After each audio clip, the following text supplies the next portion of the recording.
Why is this happening in Jiribam, Suhas? Is there something which is not meeting the eye? No, not necessarily. I would say I think we should rather be surprised that this kind of attacks had not taken place earlier. Uh, Manipur is an insurgency-prone area. At certain stage, the insurgents are going to get engaged. So I think nothing surprising in that sense. The kind of violence which we are seeing in Jiribam area. Please remember, this is one of the last, mixed areas which was left. And if you look at the overall situation in Manipur, the Meitei in one side in the valley and the Kukis on the other side in the hills, and Jiribam remained one of the mixed area. So in a mixed area, this kind of attacks are bound to happen. It's just that the government thinks that I mean, situation will come to normalcy on its own. It doesn't come to normalcy on its own. So my first sense of the situation is that in any area where you have mixed population, the tendency, I mean, to stop any kind of violence or small incident leading into, larger scale violence is quite common. Brijesh, your thoughts?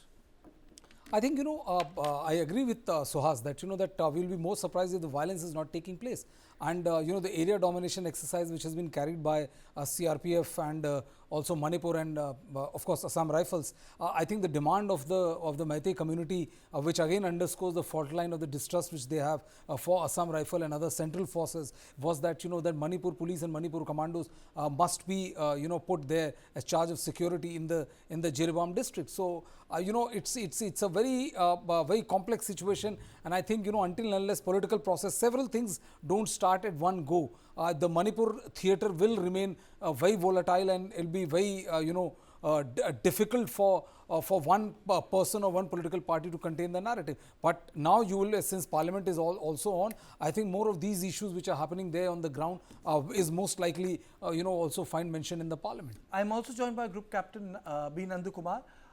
Mr. Sharma, what is happening in Jiribam? Kartikeya, very unfortunate incident and expected. Parliaments are on, and such similar incidents will crop up so that attention is gathered by the demanding groups illegally or legally. So it's not a surprise. However, the attitude of the administration, whether let it be center or let it be state government or the security forces, is very lackadaisical and it's not expected at all. The place where the incident happened on 26 has a police station, about 50 police jawans, and also it has about 20 IRV personnel. On top of it, they have two companies of CRPF. Two company means around 200 jawans. So huge security forces are there. It's a mixed crowd. People live mostly, not only the Meiteis.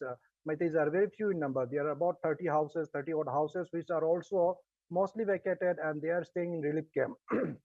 However, those houses which are not occupied have been destroyed and arson. It is very unfortunate. The main question here is why these security forces are not able to guard these 30 odd houses. They are not very expensive houses. They are poor people, so it's built up with bamboos and a thin roof. Though it is not expensive, it is their lifetime earning for those people.